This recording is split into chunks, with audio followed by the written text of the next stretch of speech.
शरव अवतार। ये उन दिनों की कथा है जब आपके मामा श्री हरि नारायण अपनी एक तुच्छ सी विजय के पश्चात अपना संपूर्ण विवेक ही खो बैठे थे और उन्हें स्वयं के कुछ अधिक ही शक्तिशाली होने का भ्रम भी हो गया था।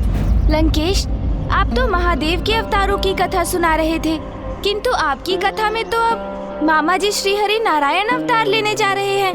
देवताओं ने एक बहुत बड़ी भूल कर दी थी कि वो सहायता प्राप्त करने नारायण के पास चले गए थे। यदि वो मेरे आराध्य प्रभु महादेव शिव शंकर शंभू के पास जाते तो नारायण को अवतार लेने की आवश्यकता ही नहीं होती, क्योंकि नारायण के इस अवतार के उपरांत मेरे प्रभु महादेव ने उन्हें रोकने के लिए अवतार लिया था। ऐसा क्या हुआ था लंकेश कि मामा जी श्री हरि नारायण को रोकने के लिए स्वयं प्रभु महादेव को अवतार लेना पड़ा? गौरी पुत्र, नारायण ने अवतार लेकर हिरण्यकश्यप के अंत करने की घोषणा की, किंतु हिरण्यकश्यप तो किसी भी उपाय से अपने पुत्र का वध करने के लिए अडिग था। तू मेरा पुत्र नहीं, शत्रु है, और आज मैं तुम्हारा वध करूंगा। असुरों में सर्वोच्च अवश्य हैं आप, किंतु जन्म और मृत्यु आपकी नहीं, श्री हरि की इच्छा से होते हैं। तो क्या तुम्हारे श्री हरि मुझसे भी तुम्हारी रक्षा करेंगे? अवश्य। श्री हरि, श्री हरि, श्री हरि। दिखो, मुझे तो नहीं दिखते तुम्हारे हरि। कहाँ है वो? अगर तुम्हारी रक्षा करने आए हैं तो कहाँ है वो? बोलो, दिखाओ मुझे, कहाँ है वो? प्रभु नारायण हरि तो सर्वत्र है पिताश्री, कोई ऐसा स्थान नहीं जहाँ वो नहीं हो। अच्छा, तब फिर तो इस गदा में भी है जिससे मैं तुम्हारा वध करने वाला हूँ। अवश्य है पिताश्री, खड्ग में है, खम्भ में है, जहाँ दृष्टि जाती है, जहाँ नहीं भी जाती है, सभी स्थानों पर है मेरे प्रभु श्री नारायण। तुम्हारे कहने का अर्थ है कि वो मुझ में है, तुम में है, इस स्तंभ में भी है। अवश्य। तो ठीक है, अगर मुझे तुम्हारे श्री हरि इस स्तंभ में नहीं दिखे तो सर्वप्रथम मैं तुम्हारे शीश के अनेकों टुकड़े कर दूंगा। ओम नारायणाय नमः, ओम नारायणाय नमः।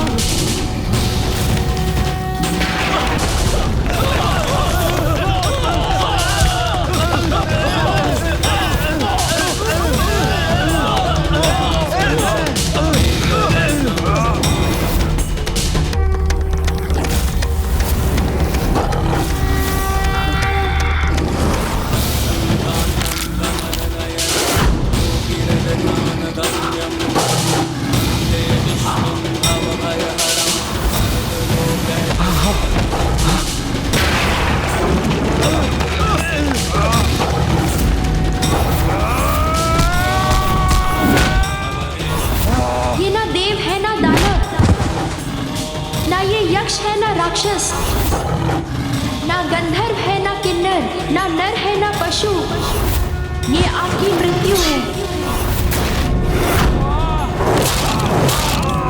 ना भीतर ना बाहर, ना आकाश ना पाताल, ना जल में ना थल पर, ना दिवस है ना रात्रि है, ये स्थान और ये पल दोनों आपकी मृत्यु के लिए है।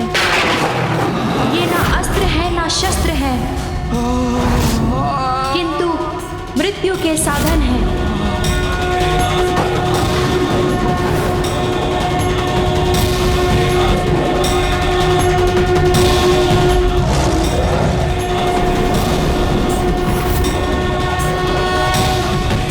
इस दुष्ट हिरण्यकश्यप के वध से स्वर्गलोक, पृथ्वी और पाताल तीनों लोक इसके आतंक से मुक्त हुए।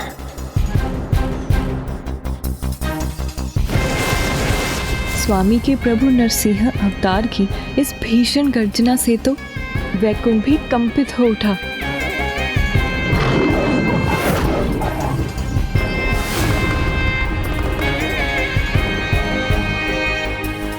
भ्राता श्री हरि नारायण का यह अपार क्रोध कैसे शांत होगा?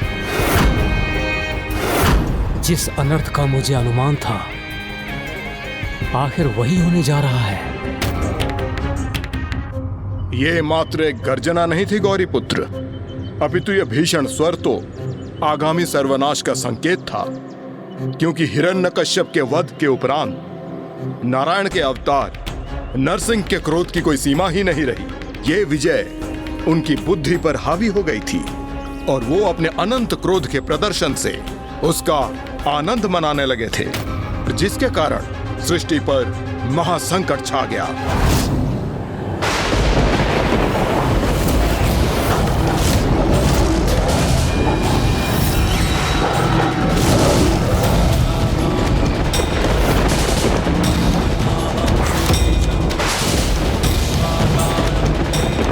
ये सभी देवता इस प्रकार स्तब्ध क्यों?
स्वामी के साथ ये क्या हो रहा है?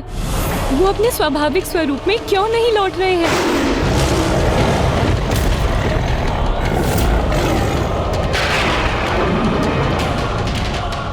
मैं इस विचार से व्यथित हो रही हूँ कि कहीं भ्राता श्री हरिनारायण की क्रोधाग्नि से समस्त सृष्टि का विनाश ना हो जाए।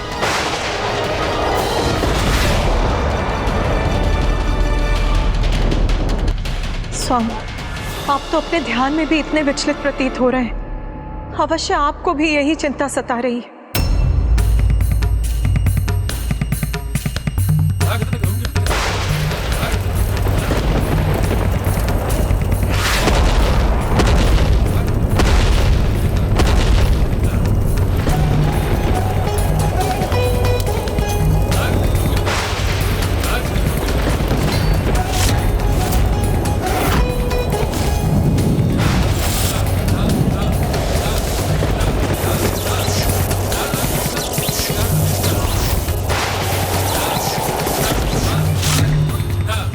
यदि नारायण के नरसिंह अवतार को नहीं रोका गया तो कुछ भी शेष नहीं रहेगा।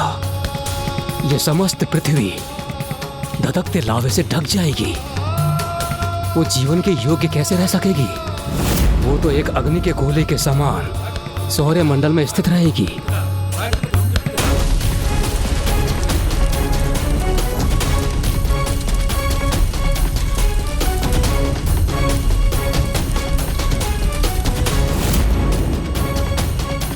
फिर तो ऐसा होने से किसी न किसी को तो रोकना ही होगा ना स्वामी। किंतु इतनी क्षमता किसमें है जो प्रभु श्री हरि नारायण के नरसिंह अवतार को रोक सके?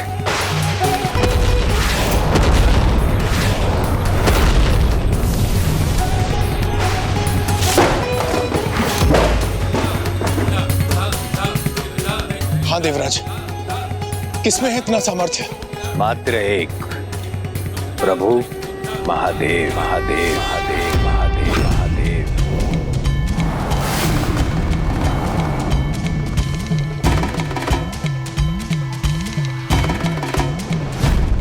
लंकेश, तो क्या सभी देवता प्रभु महादेव के पास गए? फिर प्रभु महादेव ने क्या किया? आप अपने मामा श्री के नरसिंह अवतार की कथा सुनने के लिए कुछ अत्यंत ही उतावले हो रहे हैं। लंकेश, मैं तो सभी श्रेष्ठ कथाओं का श्रवण करने के लिए और उनसे उचित ज्ञान प्राप्त करने के लिए सदैव उत्सुक और उतावला रहता हूँ। फिर क्या हुआ लंकेश? सदैव के समान सभी देवता एकत्रित होकर कैलाश पहुंच गए और तभी कैलाश पर भी संकट छाने लगा था।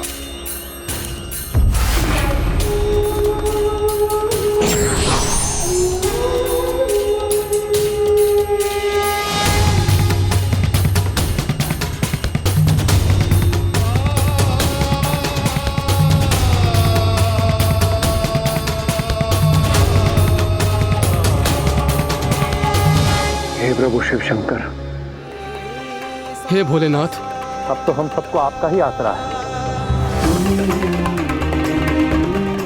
हे प्रभु हर कृपा कीजिए, हर लीजिए सृष्टि पर छाए संकट को।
विनती करूं भगवन स्वीकार करो, विनती करूं भगवन स्वीकार करो।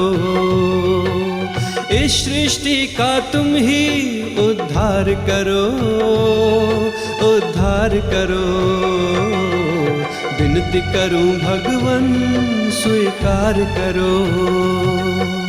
रच दो लीला अब हरी,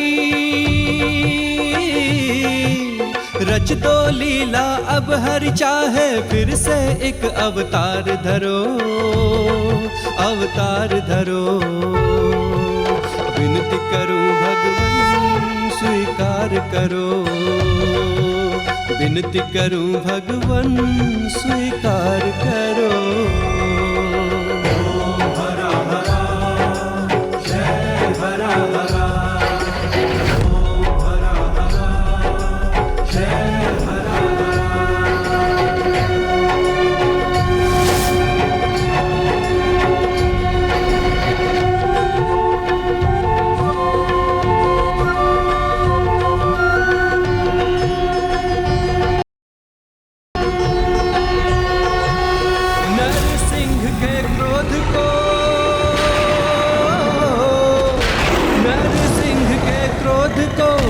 शांत करो प्रभु, हम सब पे उपकार करो। विनती करूं भगवन स्वीकार करो। इस सृष्टि का तुम ही उद्धार करो, उद्धार करो। विनती करूं भगवन स्वीकार करो।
मुझे ज्ञात है आप सभी यहाँ क्यों उपस्थित हैं।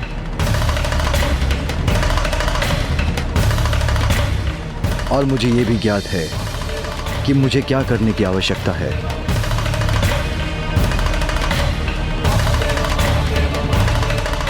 वीरभद्र, वीरभद्र, वीरभद्र।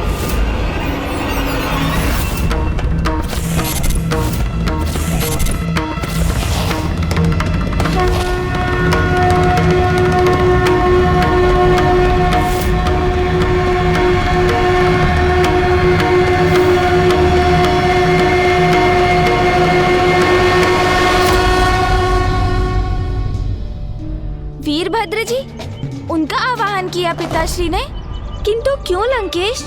हाँ गौरी पुत्र, जिस प्रकार आप अभी अचंभित हैं, उसी प्रकार तब देवी पार्वती प्रभु के इस निर्णय को सुनकर स्तब्ध रह गई थी। श्री हरि नारायण के नरसिंह अवतार का सामना अब वीरभद्र जी से होगा, इसकी कल्पना से ही वो चिंतित हो उठी थी। स्वामी, स्वामी अब भ्राता श्री हरि नारायण के क्रोध को शांत करने के लिए वीरभद्र को क्यों भेज रहे हैं? अपने क्रोध पर नियंत्रण रखने में तो ये भी असमर्थ हो जाते हैं। क्योंकि देवी, जिस प्रकार लोहा ही लोहे को काटता है, वैसे ही नारायण के इस आवेशित स्वरूप द्वारा उनके क्रोध को वश में करने के लिए मेरे उस उग्र रूप को उनके समक्ष प्रस्तुत होना होगा। नहीं स्वामी, कदाचित इससे स्थिति शांत होने के स्थान पर और भी विकट रूप धारण कर लेगी। आप व्यर्थ चिंता कर रही हैं देवी। मैं वही कर रहा हूं जो स्वयं नारायण ने मुझे करने के लिए कहा। ये तो उनकी लीला का ही भाग है।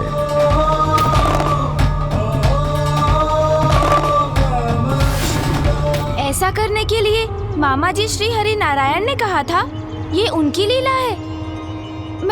मैं कुछ समझ नहीं सका लंकेश। पिताश्री मामा जी श्री हरि नारायण की किस लीला का उल्लेख कर रहे थे? कदाचित आपके मामा श्री हरि नारायण को यह ज्ञात था कि अकेले स्वयं पर नियंत्रण पाने में वो असमर्थ होंगे, इसलिए हिरण्यकश्यप का वध करने से पूर्व उन्होंने प्रभु महादेव शिव शंकर शंभु से भेंट की। हे जगत पिता, आप सर्वज्ञ हैं, सर्वव्यापी हैं, रुद्र भी हैं और भोलेनाथ भी। भक्तों के लिए आप दया सागर हैं और दुष्टों के लिए संहारक भी।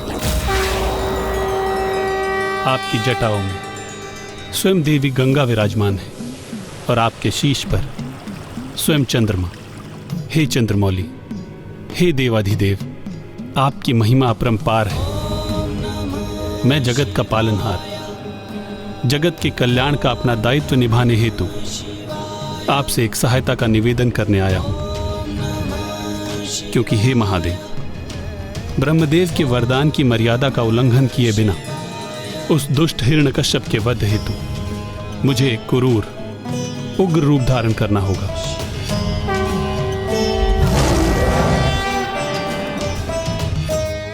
किंतु मुझे संशय है कि उस उग्र रूप में मैं स्वयं पर नियंत्रण नहीं रख सकूंगा, क्योंकि उस समय मेरे शरीर का अर्धभाग सिंह का होगा, जिस कारण मैं अत्यंत उग्र और आक्रामक हो जाऊंगा। किंतु इस परिस्थिति की यही विडंबना है कि परिणाम कुछ भी हो, किंतु मुझे अपने भक्तों की रक्षा और संसार के कल्याण हेतु ये स्वरूप धारण करना ही होगा। यदि मैं स्वयं पर नियंत्रण खोकर स्वयं को संभालने में असमर्थ हो जाऊं, तो मेरे द्वारा सृष्टि को कोई क्षति पहुंचने के पूर्व कोई भी उपाय कर मुझे नियंत्रित करने के लिए प्रेरित करने की कृपा कीजिएगा। फिर भले ही इसके लिए आपको अपने किसी भी स्वरूप में मेरे समक्ष क्यों ना आना पड़े। हे भोलेनाथ, आप साम, दाम, दंड, भेद किसी भी प्रकार मुझे अवश्य रोक लीजिएगा। आप निश्चिंत रहिए श्री हरि नारायण। आपको आपके इस अवतार में स्वयं शांत होने के लिए कुछ समय अवश्य दूंगा मैं। किंतु यदि फिर भी आप अपने क्रोध पर नियंत्रण ना कर सके, तो समय रहते जो आवश्यक होगा वो अवश्य करूंगा मैं।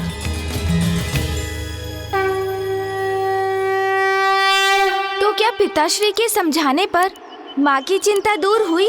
हाँ गौरी पुत्र, क्योंकि उन्हें विश्वास हो गया और महादेव ने वीरभद्र जी को वहां से प्रस्थान करने का आदेश दिया। किंतु प्रभु नरसिंह तो क्रोध में थे और वीरभद्र जी तो स्वयं पिताश्री के क्रोध से उत्पन्न हुए थे। तो क्या दोनों के क्रोध का टकराव संकटमय होने वाला था? गौरी पुत्र, प्रभु महादेव शिव शंकर शंभू ने स्वयं ही कहा था कि लौह ही लौह को काटता है।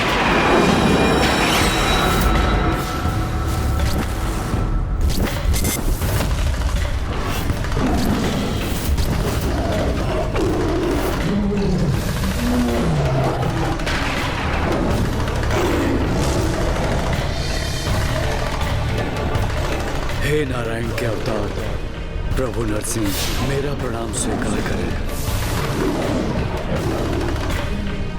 हे प्रभु, आपने तो सृष्टि को एक महापापी के प्रकोप से सुरक्षित किया है। आप स्वयं ही सृष्टि को संकट में क्यों डाल रहे हैं प्रभु? कृपया स्वयं पर नियंत्रण पाकर रोक दीजिए विनाश की लीला। हे प्रभु, आपने पूर्व में जो महादेव के साथ निहित किया था उसके अनुसार ही मैं आपको यहाँ आपके बढ़ते हुए क्रोध का आभास कराकर शांत होने के लिए प्रेरित हेतु उपस्थित हुआ हूँ।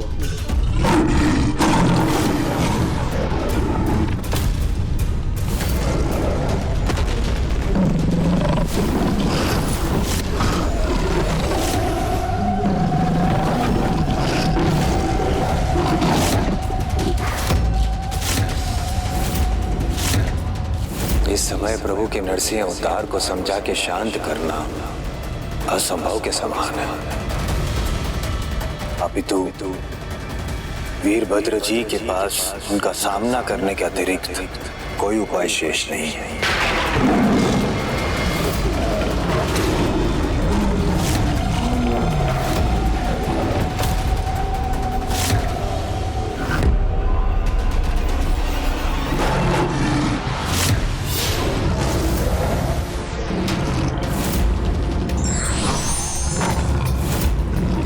कदाचित आपको रोकने के लिए मुझे शक्ति का प्रयोग करना ही होगा।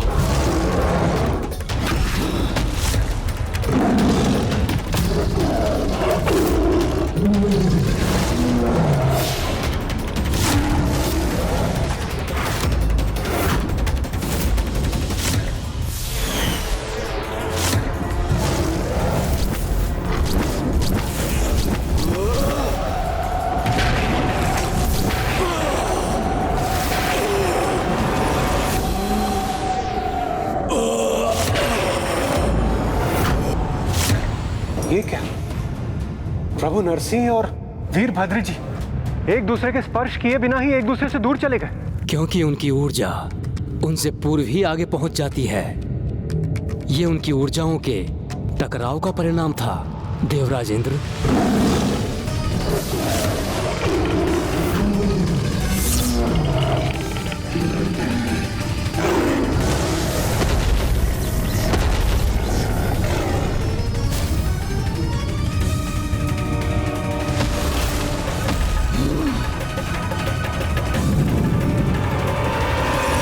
हे नरसिंह अवतार, मुझे आप पर अस्त्र शस्त्र का प्रयोग करने के लिए विवश मत कीजिए। कृपा करके शांत हो जाइए।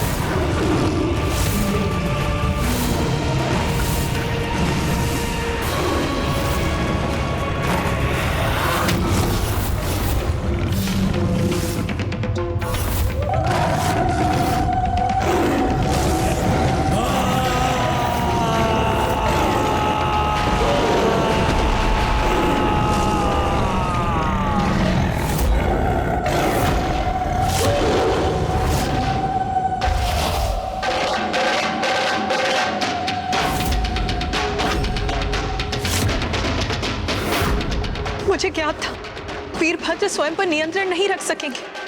वो तो महायुद्ध के लिए तत्पर दिखाई दे रहे।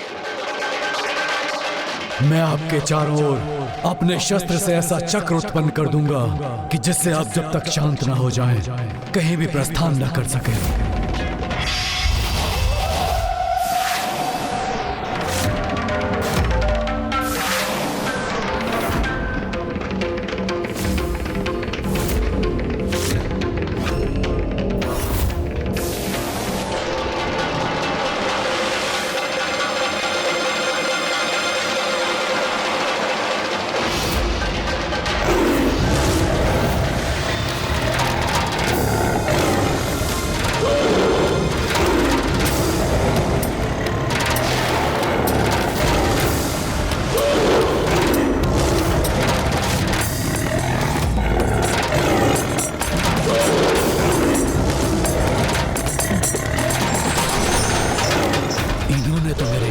को ही नष्ट कर दिया।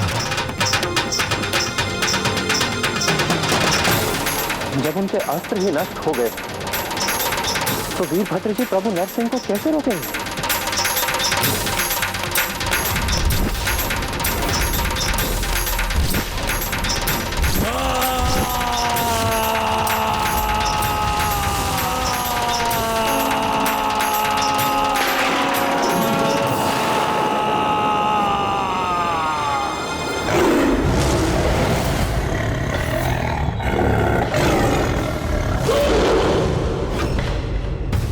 मुझे क्षमा कीजिएगा प्रभु, मैंने संवाद स्थापित कर आपको रोकने का प्रयास किया, किंतु फिर भी आपके मार्ग को बाधित करने की मेरी चेष्टा को आपने असफल कर दिया। इसलिए अब मेरे पास कोई अन्य विकल्प शेष नहीं।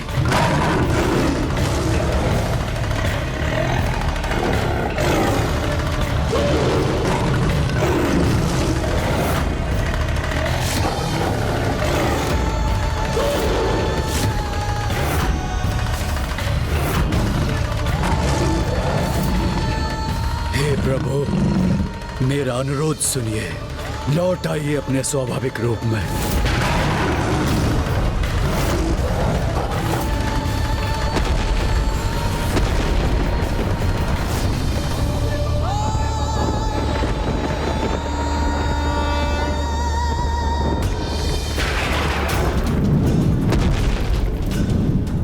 मैं पुनः निवेदन कर रहा हूं प्रभु, अपने क्रोध का परित्याग कीजिए।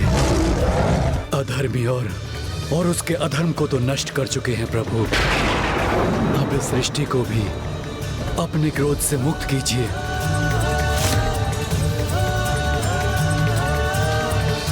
मेरी गुहार सुनकर शांत होने के लिए कोटि कोटि धन्यवाद।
दोनों ही समान शक्ति संपन्न हैं, किंतु प्रभु नरसिंह सिंह रूपी पशु के समान आक्रामक शक्ति रखते हैं और उसके साथ साथ उनमें मनुष्य की सारी क्षमताएं भी हैं। इसलिए प्रभु वीरभद्र इतने सामर्थ्यवान होने पर भी प्रभु नरसिंह को रोकने में असमर्थ हो रहे हैं।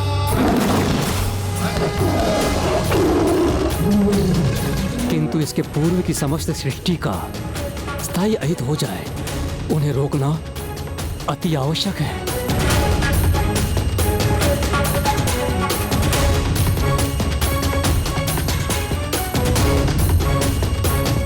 अब सभी ग्रह धधकते लावा से घिर जाएंगे और सृष्टि का सर्वनाश हो जाएगा।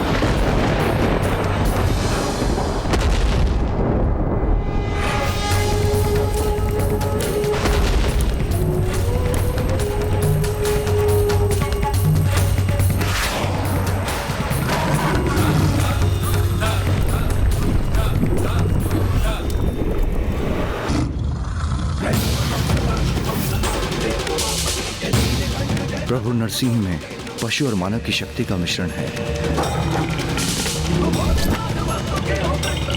उन्हें तो कोई ऐसा ही दिव्य योद्धा रोक सकता है जिसमें पशु, मानव और पक्षी की शक्ति का अद्भुत समन्वय हो। पशुत्व की भावना व्यक्ति को अनियंत्रित करती है, तो पक्षी का स्वभाव अपेक्षाकृत अधिक शांत करता है।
सदाशिवं नमामि हे उमापति जय नीलकंठ जय अनंत नमोस्तुते नमोस्तुते।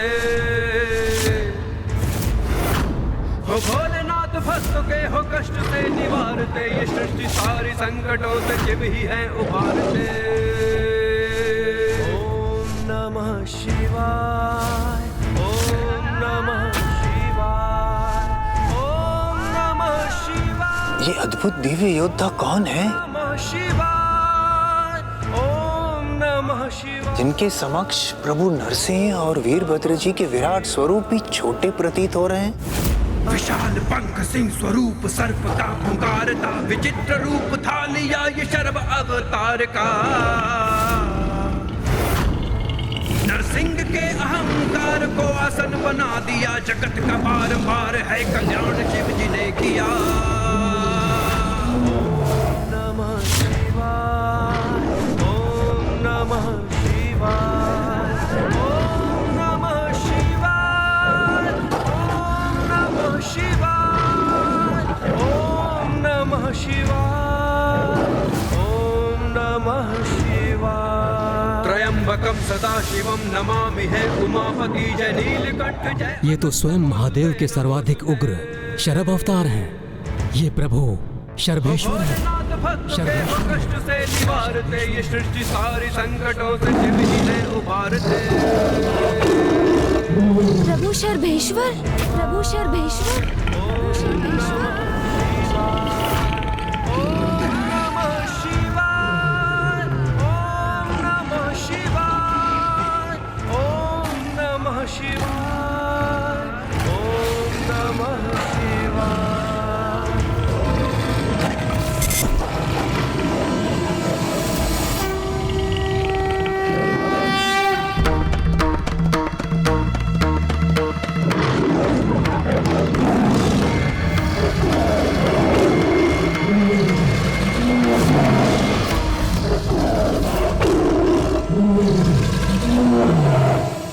प्रभु शरभ प्रभु नरसिंह के समक्ष थे, अर्थात प्रभु महादेव और श्री हरि नारायण परस्पर संघर्ष हेतु एक दूसरे के सम्मुख आ गए थे।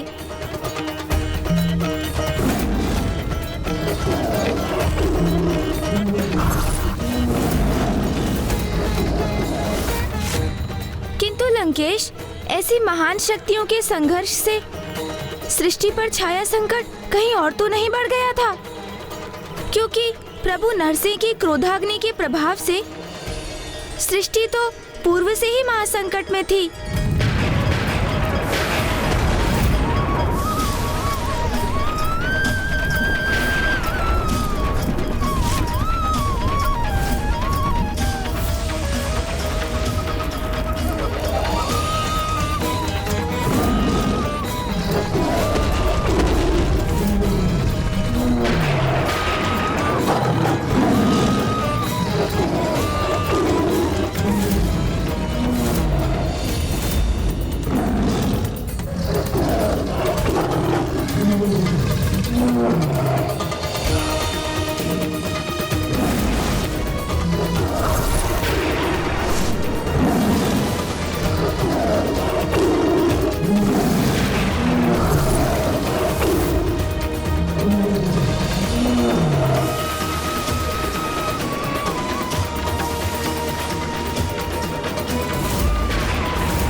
के पंख फैलाने मात्र से समस्त ग्रह अपनी दिशा से भटक कर दिशाहीन हो गए।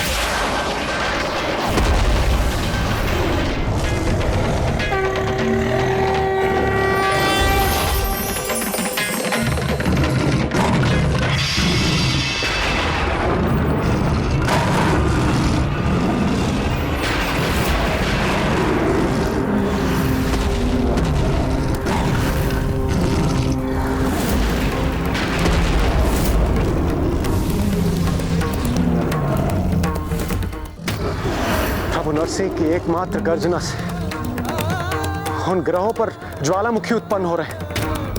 यदि उनके मध्य संघर्ष हुआ तो कुछ भी शेष नहीं रहेगा।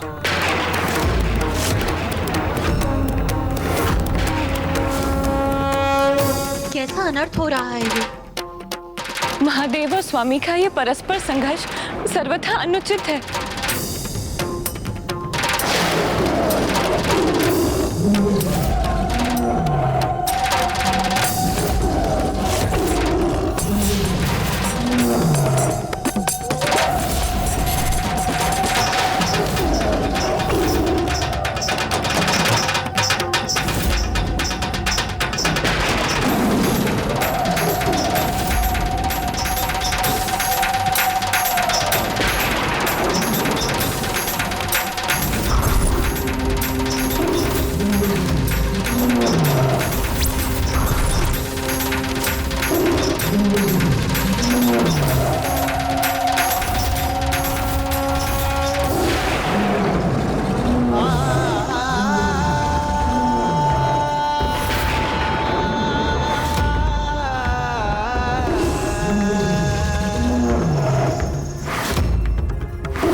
ये कैसा सर्वनाश होने जा रहा है?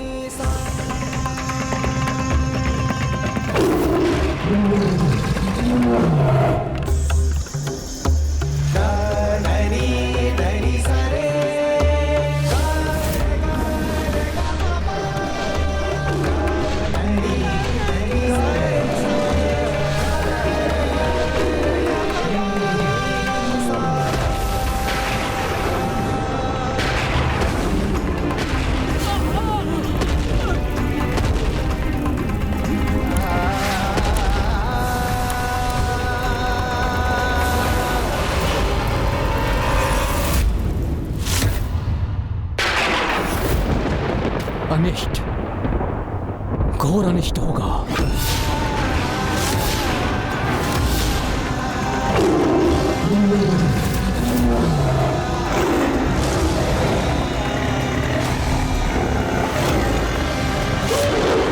यदि उनकी ऊर्जाओं में परस्पर स्पर्श भी हुआ तो समस्त सृष्टि एक महाविस्फोट के साथ नष्ट हो जाएगी। सब कुछ अंधकार में विलीन हो जाएगा और अंधकार के अतिरिक्त कुछ भी शेष नहीं रहेगा।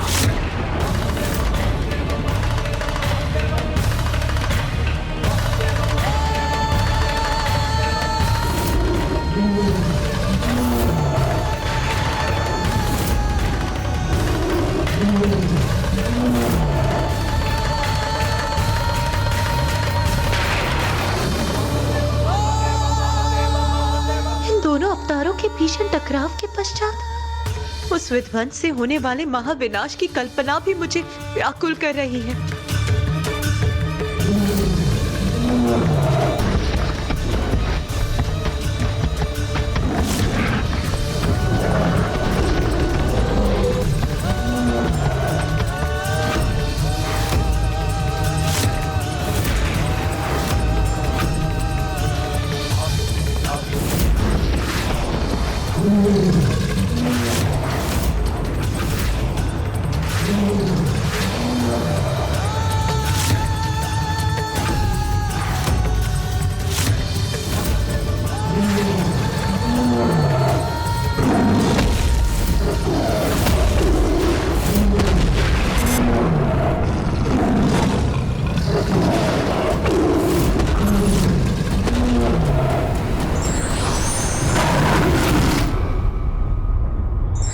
ईश्वर की लीला कभी कभी संघर्ष का रूप ले लेती है, किंतु उस संघर्ष के पीछे भी उद्देश्य जगत का कल्याण ही होता है। धार्मिक वीडियो सबसे पहले देखने के लिए हमारे चैनल को सब्सक्राइब करें और बेल आइकन दबाएं।